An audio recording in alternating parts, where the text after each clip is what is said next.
ISKCON BBD founder Charya save the whole world. Srila Prabhupada ki Jai Nitya Vishnu Vishnu Pada Paramahansa Riva Jakacharya Ashto Tarasata Shishi Madhij Bhagavata Bhakti Siddhanta Saraswati Thakur Maharaj ki Ananta Koti Vaishnavinda ki Nama Charya Shri Thakur ki Premjaka Ho Shri Krishna Chaitanya Prabhu Nityananda Shri Advaita Gadadhara Shri Sari Gaura ki Shri Shri Radha Krishna Gokula Shamakunda Radha Kuni Govardhana ki Braj Bhumi Shivindama ki Navdip Maipur Dama ki Purusham Chatra Janapuri Dama ki Ganga Mai ki Jamuna Mai ki Bhakti Devi ki Tulasi Maharani ki Samaveta Bhakti ki Jai Nitai Gaur Premanandi. All glory to some bodies. All glory to some bodies. All glory to some bodies. All glory, all glory, let us be the Shri Brahman, Shri Ram. All glory to Prabhupada ki Jai.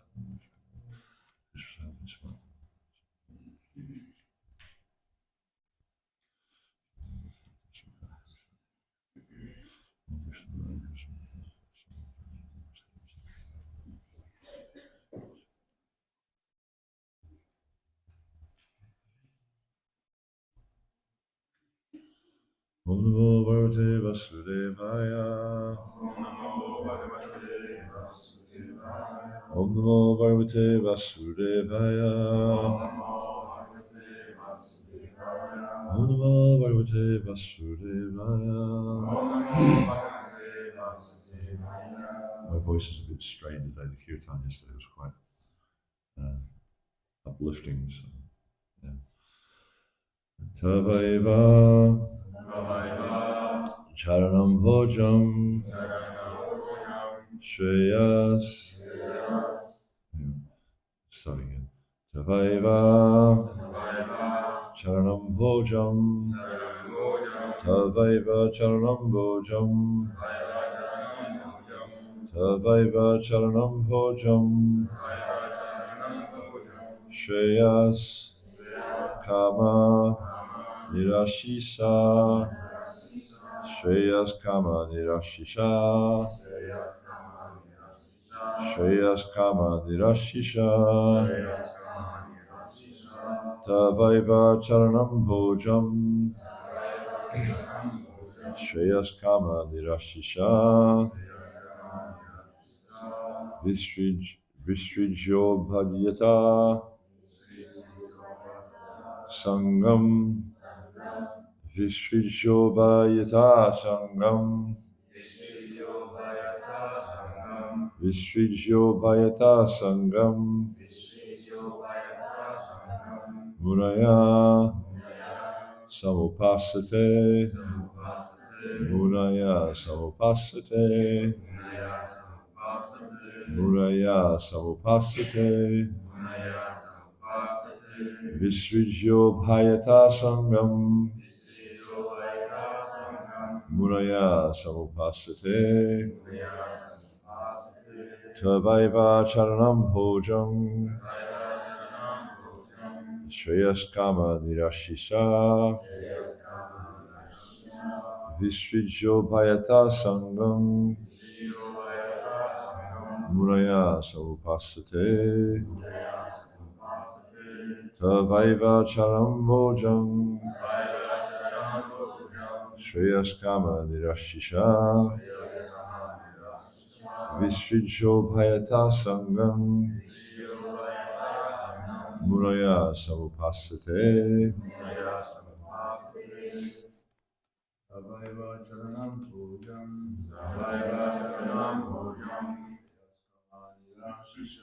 Shriyaskama Nirashisha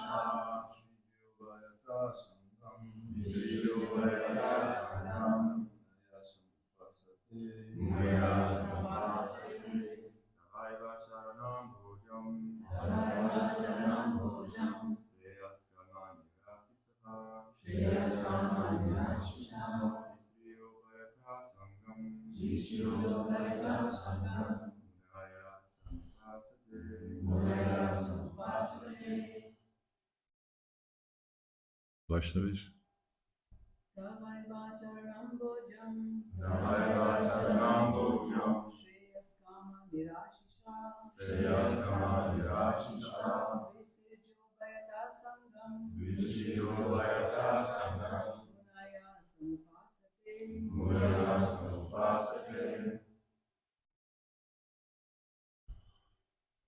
Tava, your, Eva, indeed, Charana Ambhojam, lotus feet, Shreyakama, persons desiring the ultimate auspiciousness, the ultimate goal of life. And what's that? Huh? Bhakti. Yeah, we want to develop. At least this is the way that Vishnu Thakur defines it. Nirashisha, without material desire. Vistrija, giving up. Ubhayata, in this life and the next. Sangam, attachment. Munaya, great sages. Samupasate, worship. And the reason he specifically defines it like that, because you have this this verse is referring to sages who worship the Supreme Personality of Godhead. He's not saying just any sages. He's saying those sages who are the Shreya, meaning the ultimate goal of life. Their goal of life is bhakti, not because you see there are other sages who have other goals of life, particularly dharma, artha, karma, and even moksha.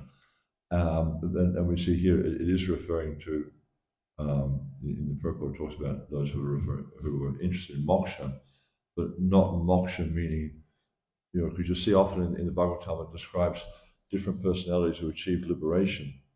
But that liberation that many people are achieving is not the liberation of going back to God, it's the liberation of being free from material desires, but being free from material reaction.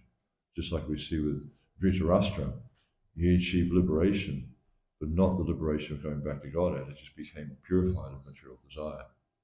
And so here we see that Lord Shiva is referring to very specific personalities. Okay, so Srila Prabhupada's translation and purport. Pure devotees or great saintly persons who desire to achieve the highest goal in life and who are completely free from all material desires for sense gratification engage constantly in the transcendental service of your lotus feet. Responsibly, please. Pure devotees or great saintly persons who desire to achieve the highest goal in life and who are completely free from all material desires for sense gratification engage constantly in the transcendental service of your lotus feet. There's actually a really interesting verse in the, I think it's the 10th canto, chapter 14, Tatte Nukampam Su Sumitsumano Punjat. Is it the right verse? I'm just trying to think it was the right verse. There's one verse there that mentions how, that persons who don't actually engage directly in, it's a different verse actually, who don't, who their obstacle or uh, their object of worship is not Krishna's lotus feet, ultimately they'll fall down. And it's a very, it's actually Lord Brahma, he's speaking, he's talking about how, so many people are interested in other goals when they're practicing spiritual life, but actually because they neglect to serve the lotus feet of Krishna, therefore, ultimately they'll fall down. Prabhupada's purport. One who is in the material world, when one is in the material world when he thinks, I am this body, and everything with reference to this body is mine.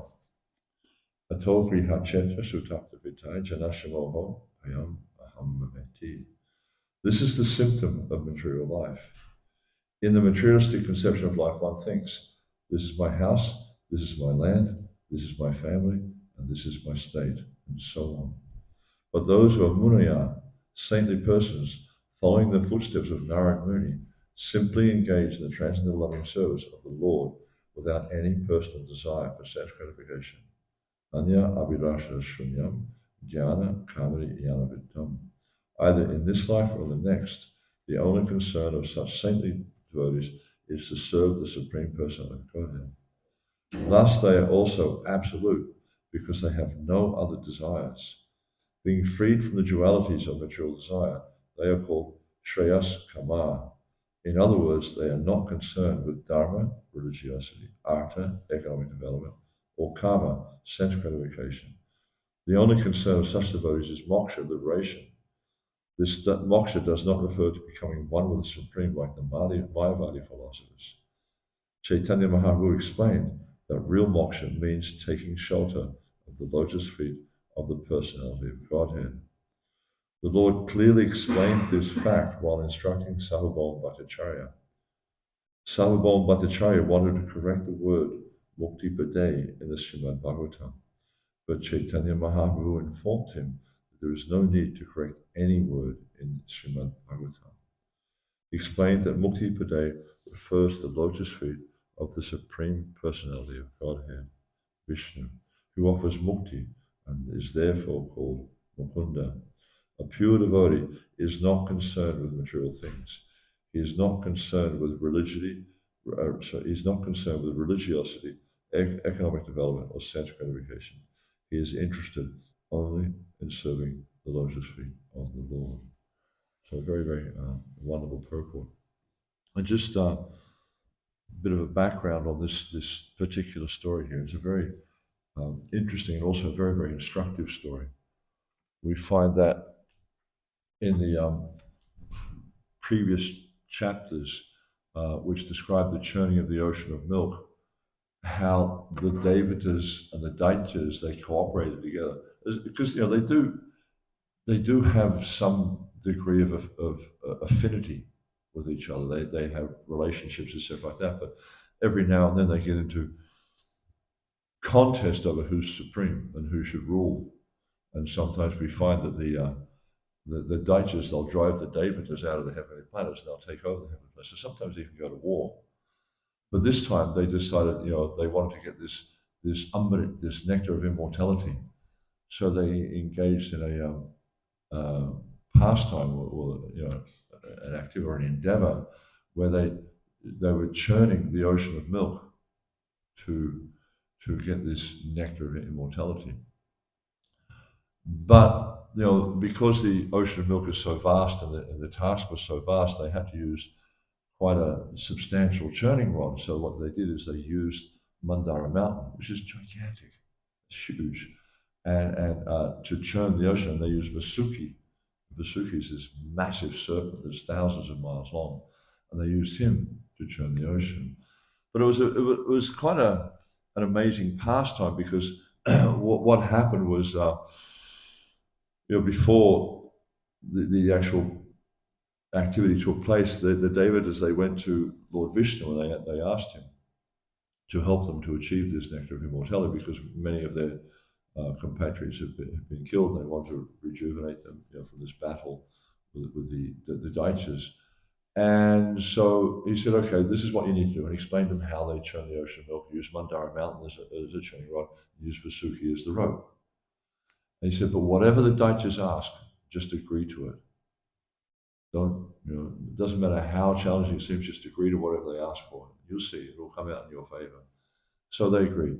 And then it was, they started to carry the Mandara Hill down. But Mandara Hill was so heavy that it crushed them, and many of them were killed. And so the Lord came down and he picked up the mountain and he glanced over all the Devas and the Daityas that had been killed and brought them back to life just by his glance. And then he carried the ocean, the mountain down to the ocean. He threw it into the ocean, and then it started to sink, and they all became, oh no, it's calamity, calamity, it's sinking. And so then he manifested as Kurma. And this again, with all these stories in the Bhagavatam, you find there's so many backstories as well, because the reason that one of the main reasons this pastime took place is because Kurma, the Lord in his form as Kurma, had an itch on his back, and he couldn't scratch it. So and he couldn't, with a turtle with his arms, how's he going to reach it? He can't reach it. So then he made this arrangement with this whole complicated arrangement, whereby this mountain was used to scratch the itch on his back. It's just like sometimes you see a cow or something rubbing up against the fence post or something. And then so it started to sink. So then Kurma, he came and he got underneath the mountain and he raised the mountain, brought it up so it was at a level suitable for churning the ocean of milk. But then the mountain, they put Vasuki around the mountain, but then the mountain started to wobble. So then the Lord manifested in the form of a Jita, and he held the mountain at the top. So it would wobble, just like you see, you go to some of these Brajbasi villages, especially around Govardhan and places like that, you'll see they still churn milk the old-fashioned way, and they have a rope at the top, and they have the churning. They have the what they're churning in the pot at the bottom. The pot's usually sitting in some sort of depression in the ground, and so it doesn't move around. And then, so then the Devatas and the Daityas were churning. And what happened also was the Daityas said, well, no, we don't want to hold the rear end of the snake because that's inauspicious. You don't want to hold that end. We want to hold the front end. And the Devatas were also thinking they wanted to hold the front end, but because Vishnu had given this instruction, they agreed to it because ultimately they follow Vishnu. They agreed to it, and then they started to churn the ocean of milk. And Vasuki he practically gave up his life. It was such a difficult task, and he started to belch fire and smoke from his mouths, and that covered all the Daityas. They become covered in ash, and so then they didn't sort of get what they were thinking of. They were thinking it was going to be much more auspicious to hold the head, but actually they wound up being covered with ash. And then what happened was finally they churned the ocean milk, and so many different things came out of this churning of the ocean milk, and ultimately Lakshmi came out and from churning the ocean milk, but also then this nectar of immortality was produced, and then before, along with the nectar, there was also produced a poison, which Shiva came down and he drank this poison. And as a result, his throat became, he held the poison in his throat, and his throat became blue. There's a lot of interesting information with that as well. But then it's kind of an amazing pastime because we can see, for the devotee, they see how everything that happened in this pastime was only possible because of Krishna. He gave them the instruction how to do it. He ultimately he gave them and also like Vasuki and the Daityas, they became very powerful, and the Lord entered into them and charged them and inspired them. He held the mountain up, he held the mountain steady. So every element of this pastime ultimately was carried out by the Supreme Personality of Godhead. And we see that the Devatas, they appreciated that. The Daityas, they couldn't understand that. And so this is just like the foolish living entity in this material world is thinking, Ishvaraham Maham Bhogi, Siroham Bharavam Sukhi, that everything is going on in this world by my power. I'm a great, powerful person, and I can achieve so many different things. They don't understand, they don't appreciate how ultimately everything in this material world is going on under the arrangement of the Supreme Personality of God. It says, Devi Shugurmaya Maya that this divine energy of mind consisting of three material modes of nature, it's difficult to overcome. But those who surrender me, they can easily cross beyond it. So we see how the whole material world, Krishna's explaining in several different places in the Gita, how the whole material world is going on by his potency. How it mentions in another verse that all the living entities are expanding from him. Yet, most living entities don't understand that. They don't appreciate that. But those who do appreciate that are understood to be devotees, like we see with the Devatas. They can understand that how Krishna had manifested in so many different ways to facilitate them getting this nectar of immortality. But the Daityas were thinking it was only by their potency that this had happened. Anyhow, so at one point, what happened is when they gathered the nectar of immortality after Shiva, because Shiva, he came, he drank the poison, and he left. He wasn't interested in getting the nectar of immortality because he and Brahma are not like the other Devatas. They're quite different from the other Devatas. They have very long lives, but also they're not influenced with the same types of desires the other Devatas are influenced by. So he came, he did his duty, and then he left. And then what happened was after they achieved this, they got this nectar of immortality, the Daityas and the Devatas were fighting over who should have it. And ultimately the Devatas let the Daityas have it because they understand the instruction of Vishnu that just whatever they want, let them have it. And then so the Devatas were feeling a little bit despondent because of this. So they were praying again to the Lord. And then the Lord manifests himself as Mohini Murti. And this most attractive form of the Lord. And not as attractive as Krishna, though. There's no form that's as attractive as Krishna. But nonetheless, for the materialist, this form of Mohini Murti was very, very attractive.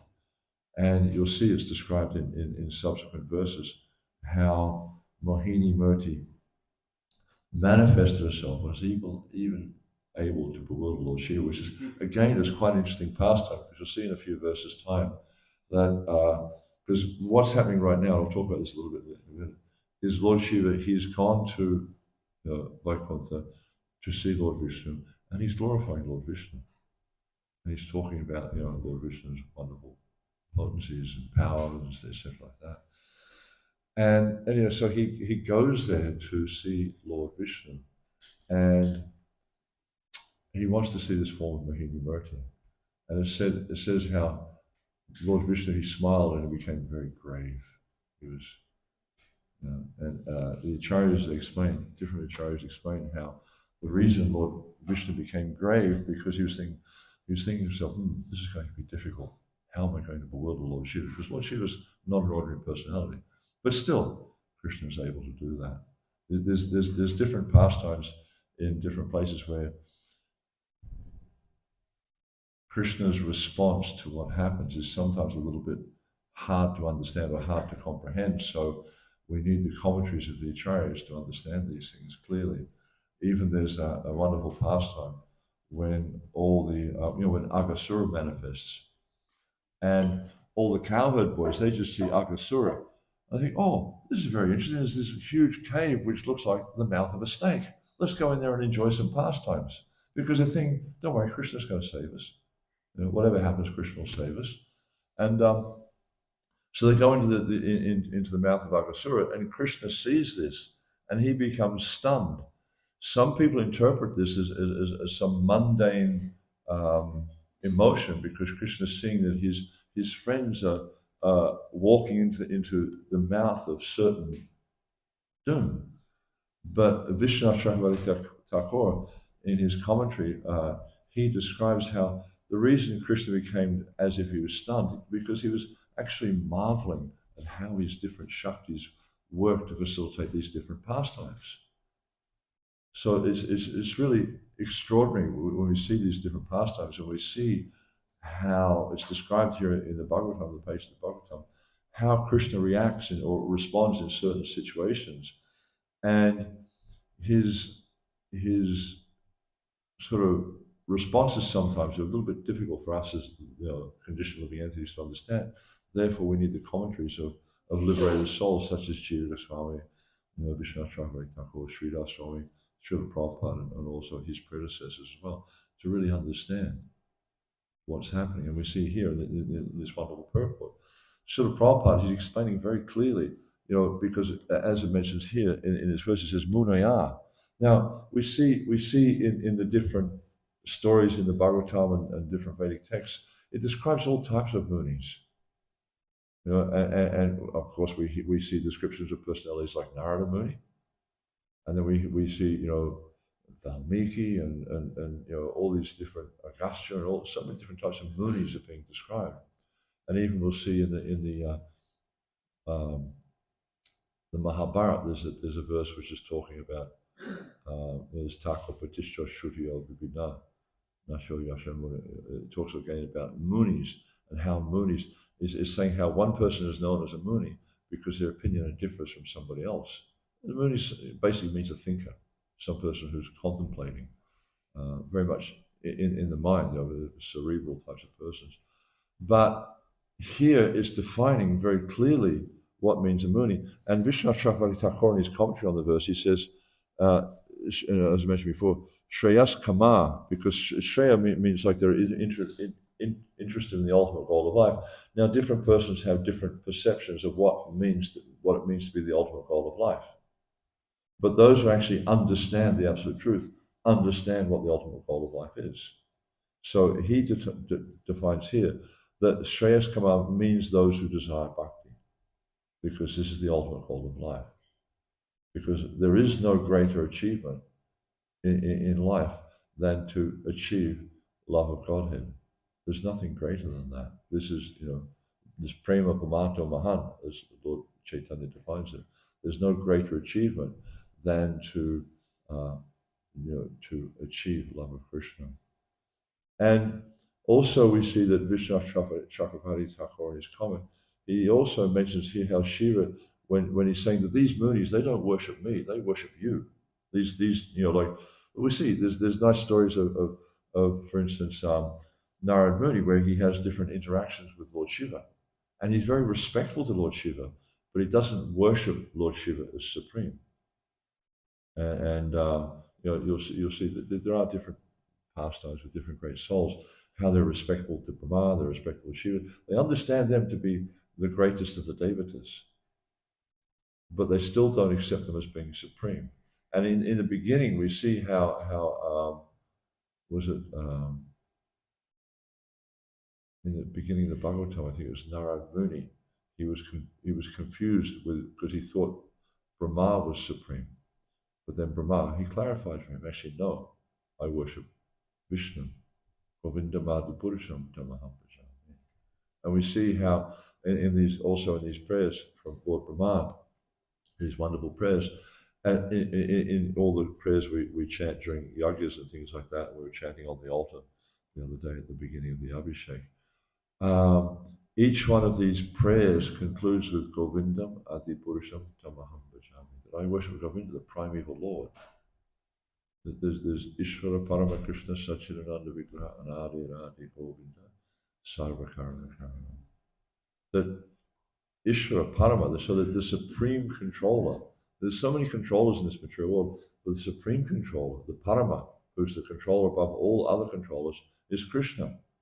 Sachidananda Vigraha, he has eternal, transcendental form, full of knowledge. He's not like any other. And this is the thing, is we have to understand that Krishna is not like any other person, not like any other, even any other expansion of Vishnu. Krishna is not like any of them. Even you look, it's described, there's a very wonderful chapter in the Chaitanya Charitamrita. All the chapters in the Chaitanya Charitamrita are wonderful, but chapter 5 of the Adalila, it is called The Glories of Nityananda Balaram. And there it describes the nature of Nityananda and how he is directly Balaram, but also describes the nature of Krishna. And it describes how, Balaram, he expands in so many different ways. He has 5 primary forms, and things like he expands as Sankarshan, he expands as the Purusha avatars, and there's three of them. There's one more expansion. I've forgotten what it is. I always forget the last one in the series. But yeah, so he expands in 5 different ways. Now, in the Purusha avatars, this is how he manifests the universe in different ways. Karanadakshay Krishna, he lies down in the Karan ocean, all the universes come out of the pores of his skin, and then he enters into each one of these universes, Garbhadakshay Vishnu. And then in each one of these universes, he manifests in the ocean of milk as Chiradakshay Vishnu, and also manifests in the super soul of all living entities. But as Sankarshan, this is different. This is more of a pastime kind of a form where he takes on this role, because Krishna accepts the Supreme Personality of Godhead. Balaram, Supreme Personality of servant of Godhead. So in all these other features you see, like all these Vishnu forms that Balaram expands as, he's expanding this form of serving Krishna. So Sankarshan, he expands as, he assumes that the couch. So when Krishna lies down, he's the couch. He becomes the shoes. He becomes the sitting place. He's the umbrella over the Lord's head. He's the Lord's Brahman thread. All these different things Lord Balaram manifests to serve Krishna. So this is the different natures. So you see, only Krishna has this role as the supreme enjoyer. No other Vishnu form has this role as the supreme enjoyer. Yeah? And this is why he's different. This is why we worship Krishna. I worship Govinda, the primeval Lord. Lord Brahma doesn't worship anyone else. He worships Krishna because he understands that he is the supreme original personality of God, that form from whom all other forms manifest. And sometimes, and it's been happening a little bit in the last few years, where devotees in ISKCON, they're wanting, I get this sort of stuff coming quite a lot in my services. They want to introduce different forms of worship, different personalities. So I guess it's because I'm lazy. I put a proposal to the GBC, and they accepted this proposal that, like, for the regular deities we worship, such as Radha Krishna, Purnataya, Jagannath, Subhadra, Sitaram, Lakshmana, Hanuman, then the ministry can approve that. For other forms, even Krishna Balaram, I want input from the GBC on this, because interesting story is that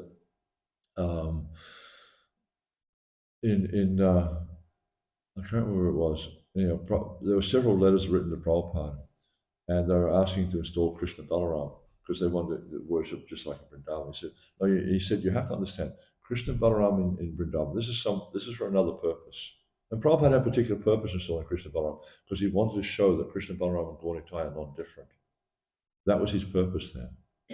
And so when other temples asked to install Krishna Balaram, generally Prabhupada would say no. And we see like temples they wanted to install this. Who was it? Ganesh, or devotees wanted to install Ganesh, and Prabhupada said, yes, you can install Ganesh if you give me $50,000 each month. Yeah. And so he didn't encourage. And even there's letters he wrote to different devotees. A person else, Hanuman Prasad Pari, wrote a letter. He said, in all our temples, following the line of Bhaktisiddhanta Saraswati Thakur, we have Gaura, Radha Krishna, Jagannath, Subhadra. Yeah. So then what I did was, in order for us temples to have any other deities, they have to get approved by the GBC. And so they submit it to me, I write a proposal, I submit it to the GBC, and I give my recommendation with it. And then the GBC votes on it. Because, otherwise what winds up happening, it happens quite a lot already, is you wind up getting into these arguments, which I don't really, personally don't like getting involved in arguments. I just think it's not very useful or productive. Why they should have these different deities. But the instructions of our founder Acharya say don't have these deities. And we also see that devotees are wanting to, or encouraging others to engage in the worship of Lord Shiva. But what's the benefit for us in worshiping Lord Shiva? He's a great personality, we respect him.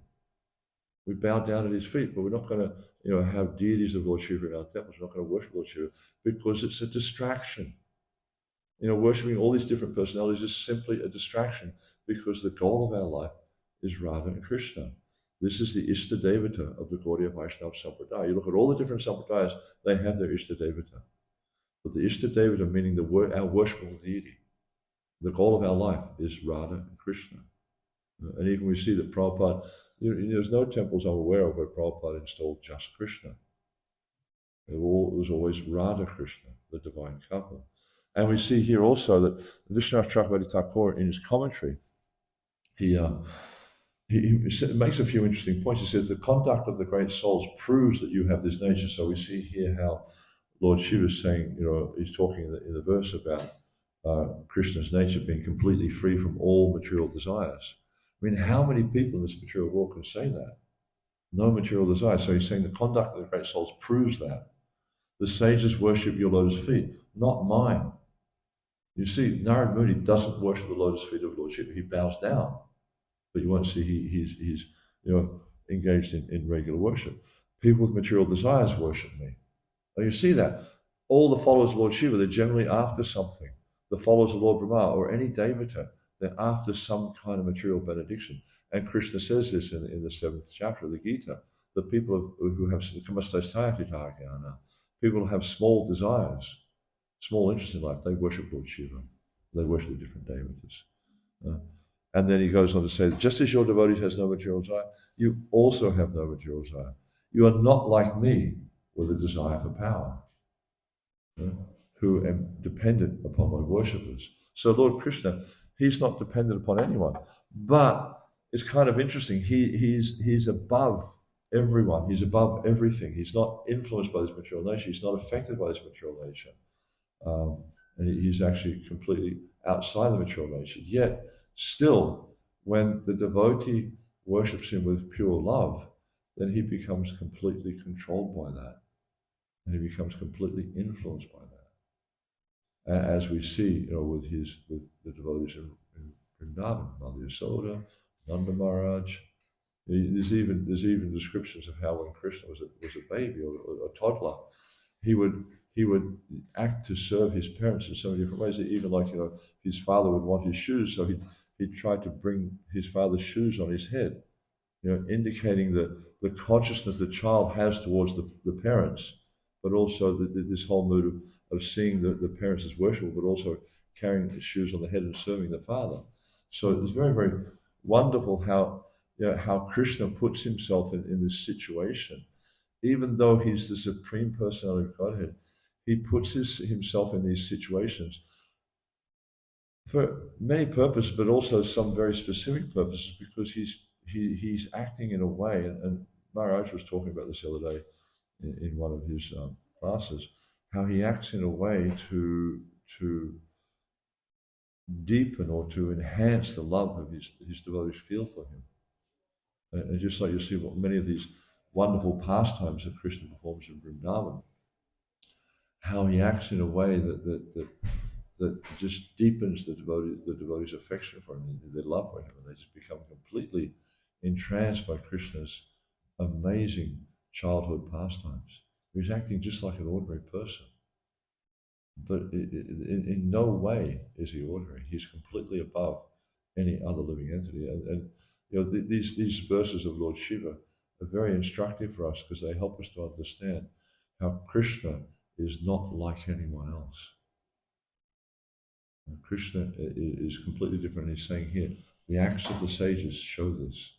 The acts of the sages show that you are not like anyone else, because they worship your feet. They're not worshiping mine. So very, very important instructions for us here. All right, any comments at all, or questions on this? Yes, Ron. You have a microphone or just like this? I've got a microphone, you can have it if you like. Yeah. So, you said that only Krishna receives service. And as far as I understood, that my contemplants is that there's a residing Krishna form on each planet, and they receive also worship. Yeah. How does this worship differ from the worship to The worship in Vaikuntha is generally in quite a different mood. It's a mood of awe and reverence. So in awe and reverence, it's devoid of the type of love you'll find in Vrindavan, because there's always this concept of I'm worshipping him because he's God. So in a sense, not in the material sense, but in a sense, there's some personal interest there because he's God, and because I'm his servant, I have to worship him. But in Vrindavan, this is one of the things of the relationship in Vrindavan. It's completely devoid of that sense. The only reason they don't even worship Krishna in the sense of offering him artis and things like that. But the only reason they love Krishna is because he's Krishna, because he's the most lovable person. There's no concept of him being God. And even when that concept comes into it, oh no, I don't want to know about that. I just want Krishna. There's one pastime where Krishna disappeared from the gopis, and Radha and Krishna, the gopis were performing pastimes, and Krishna at one point disappeared, and so the gopis are running everywhere looking for Krishna. Where's Krishna? Where's Krishna? And Krishna decided, as he does, to play a trick, just like Prabhu was talking about when Krishna disguised himself as a boatman the other day. He's very expert at these disguises, and people can't understand his disguise. So he played a trick on the gopis. He disguised himself as Vishnu, and he manifested a form. No one else can do that sort of stuff. I mean, there's the story of, I think it's Pundraka in the Krishna book. He decided to manifest himself as form, but he had like 2 artificial arms stuck on. Krishna doesn't have to stick rubber arms on the. I remember seeing when I went to Kumbh Mela one time. There was this guy dressed up as Hanuman, and he was trying to perform some like tapasya to get money. He's after money, so he's got one arm up in the air and he's got a knife through it. Yeah? And I went up and had a look at that. That's pretty interesting. I looked at it, and actually, I don't know. When you're a kid, did you get one of those sort of things with a knife sticking out either side of your head? So it's that kind of thing around his wrist, and he had painted blood on it. The red paint made it look like blood. People were thinking he was performing. People just don't bother to look at things closely. They thought this guy's, wow, he's got a knife through his arm. He must be a great personality, and they're giving him donations. So Krishna doesn't need to do stuff like that. He just manifests extra arms, and he's Vishnu. But then the gopis came, and like they're saying, "Oh, my dear Lord Vishnu, where's Krishna?" And so Krishna with his 4 arms is pointing in different directions. Yeah? And then Radharani came, and it's like it's like sometimes when the old days of television, how the pictures sometimes go a little bit funny. When the reception wasn't so good. So that's what happened to Krishna. He got a little bit sort of, his airwaves got a bit scrambled, and he's sort of like flashing between the Vishnu form and the Krishna form because he couldn't maintain that in front of Radharani because of her love. So you can see from these pastimes how Krishna is so controlled by their love, especially with someone like Srimati Radharani, who loves him more than her very life. For a conditioned soul like myself, I cannot really conceive of what her love means. Her love is so great that it's greater than herself for self-preservation. And for all of us, whenever there's any danger or anyone's challenging us, the first thing that kicks in is this concept of self-preservation. I have to defend myself. When someone starts to criticize you, I have to defend myself. But the love of the residents of Vrindavan is beyond that. Their first thing is to love Krishna, and Radharani's love is even beyond that. There's no one who loves Krishna like Radha. So we see how with these great devotees, how Krishna becomes completely controlled by them. That doesn't happen in Vaikuntha. The love that's there in Vrindavan is different. And this is why, it is described in the various scriptures that this relationship that Krishna has with his devotees in the mood of the Brajvasis, this is the highest form of devotion. Because by this devotion, even Krishna is controlled. By this devotion, one loses the sense of self in that, not that we merge or anything like that, we lose the sense of self in the concept or in the idea of not having any sense of self-preservation beyond my service to the Lord, not having the sense of trying to protect myself or benefit myself. I simply want to serve Krishna, and whatever Krishna wants, that's okay. There's that verse. I think it's Asasya that that no, it's not that verse. Where Krishna, where Radharani is a verse chanted by Srimati Radharani. She accuses Krishna of being a lampaton. That I am your servant no matter. You can trample me under your feet. You can hold me by your embrace. I don't care. Whatever you want to do, I'm just your servant. That's the mood that's there in Vrindavan, in Gokul. You don't find that mood anywhere else. And also in the Vaikuntha planets, as I was talking about, this description is there in the 5th chapter of the Ali Leela. Those Vishnu forms are completely different. You don't have that relationship with those Vishnu forms. No one has that relationship. And there's some very, very elevated souls in those Vaikuntha planets. Very, very elevated. But still, the relationship is different from the relationship in Vrindavan. And Vrindavan, because it's devoid of any sense of majesty or opulence, this is why it's superior. It's just a simple cowherd village. And for those who are even enamored by the Vaikuntha, this concept of majesty, they cannot conceive how God can be a cowherd boy. They cannot conceive how his favorite activities, among his favorite activities, is to simply herd the cows and to milk the cows and to play with his friends. And his friends, and even there's the Brahma Vimohan Leela. Part of the Udipan, or the stimulus for this Leela, was because Brahma was seeing how Krishna was stealing, Krishna and the cowherd boys were playing these games where they're stealing each other's lunch, and he would steal other people's lunch and he'd eat it, like their remnants, he'd eat it. And he'd think, no, that's not my God. He couldn't understand that. So then Krishna manifests this whole complicated part. It seems like us for a complicated pastime. For him, it's a very simple thing, where he showed Lord Brahma how he is the original Supreme Personality of Godhead, and how he expanded himself in all those different Vishnu forms as the calves and the cowherd boys. Nrisima Prabhu. Very nice class. I have a few things. We'll tackle them one by one, I guess. Yeah, it's easier for me that way. Yes. Small brain. First, to just back you up, in the 86th chapter of the canto, Krishna himself said that Brahmins are more dear to him than his own forearm. Sorry? Brahmins, true Brahmins, are more dear to Krishna than his own forearm. Yeah. Quite extraordinary. Another thing you said that Krishna probably didn't want us to worship just Krishna alone.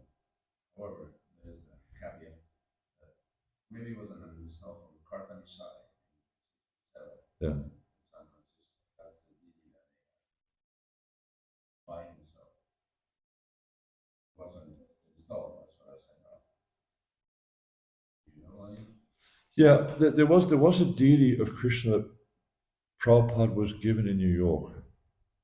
Now, I'm not sure what happened to this other deity. I don't know the Kata Mishra, Kata Mashai, the different ways it's been said.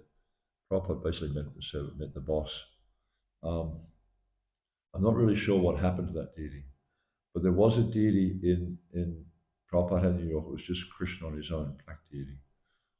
And at some point, that deity wound up in Potomac, and they put a brass Radharani next to him. Whether that's the same deity or not, I have no idea. But I do know that deity Prabhupada had on his own, like the deity was on his own, and then later Radharani was added. And we also see with the original deities of Vrindavan, how initially they, I think was there 8 deities? I can't remember. Janavama had deities of Radharani made to stand beside them. You see that pastime, I think it's there in the Bhakti Ratnakara or something like that, how she had these deities of Radharani made to be with these deities. So generally in Gaudiya Vaishnavism, you won't see that Krishna's worshipped on his own. He's always with it. And even sometimes in the like someone painted did some painting and it was just Krishna on his own. And then Prabhupada said, but this is not Krishna. Where are the devotees? Krishna's never alone. He's always with his loving servants. There's always, because there's this, one time, it's an interesting story, when they installed the deities in Vrindavan, Prabhupada did the first arti, which I think might have been the Rajbog arti. But then later on in the day, they did the Sandhya arti, and all the top Sankirtan devotees in ISKCON got to do the artis. One of those devotees was Vaisheshika Prabhu. And so he was offering the arti, but he was a bit shy because he wasn't an experienced Bajrang water. So he was standing behind the door, and you just saw his arm sticking out from behind the door, which is quite common. Prabhupada had his servant go on the altar, push him out so you could see him. Yeah? And so I took that to my understanding of that was there's three things there. There's the worship, there's the worshipper, and there's the worshipped. I think they call it seva, savior, and sevaka. Yeah? So you need to see all three. You need to see the exchange, but who the exchange is between. The relationship makes the relationship complete. That's my understanding of it. So you always see there's some kind of exchange going on. And the story of Karta Masha, I really don't know what happened there. Yeah. I have a real estate question. Real estate question? Real estate? Correct. Okay. Where do the demigods go when they're kicked out of heaven? Real estate question. They hide themselves in different places. Sometimes they're subtle places.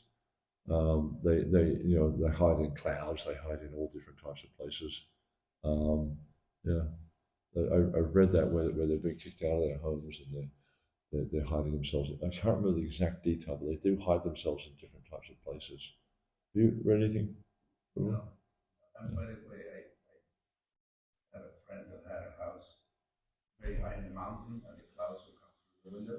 It's not a nice place. It's very cold and very wet. Yes, I remember living in a place years ago up in the mountains in the sort of central coast of the centre of the east coast of Australia. And it was a nice place, except when it got cloudy like that, and so you're living in the clouds, and everything's damp, everything's just covered in moisture. So but it was, that stuff's not nice. But the Devatas, they do tend to hide themselves in subtle forms that other living entities can't see. Yeah. It's the same as like, I remember years ago, I think HG Nrisima Kavaca was working on a translation of Mahabharata, which he later gave up because it became too difficult, because to try to find an authoritative version of Mahabharata doesn't exist. And in the introduction of the Mahabharata, he was talking about how the Devatas and the Daityas had descended to the earth in different forms. And like the Daityas, in many of Duryodhana's associates with Daityas and the kings that fought with him, and whereas the ones that were on Yudhishthir's side were Devatas, so things like that. So at different times, there might be other services they have to do, so they manifest in those situations. Because like a lot of these pastimes, the Vedic pastimes, it's not just like the pastimes happening and that's it. There's so many other things going on that are connected with that. So many, different leelas of great sages, and it's just incredible. There's an interesting book called the Puranic Encyclopedia. While I don't accept it as being verbatim, when you read that, you discover a lot of the backstories that are in the Bhagavatam, and you see how there's many things going on there. And Krishna, he's described as being daksha, or very expert. So whenever he does something, just like there's this pastime of churning the ocean of milk, the Devatas and the Daityas are getting what they want, and the Suki's doing this, but he's getting his back scratched at the same time. There's another detail here. He wanted his jewels to be polished. Yeah. And so he lifted his legs as the mountain was spinning at high speed, one at a time, and got his jewels polished. Yeah. So you see, there's so many different things going on there, and this is the nature of Krishna. And as conditioned living entities, it's very difficult for us to understand these things. How, okay, we can look at Krishna's pastimes and marvel at Krishna's pastimes, but to really understand what's happening there, it's beyond the capacity of a conditioned mind. It takes a liberated person to have true understanding of what's happening. So that's why the commentaries of our acharyas are very important for us. Thank you. Anyone else? Okay, thank you very much. Salaveta Bhaktivinoda ki, Srila Prabhupada ki, Jai Nitai Gaur Premanandi. Hare Krishna.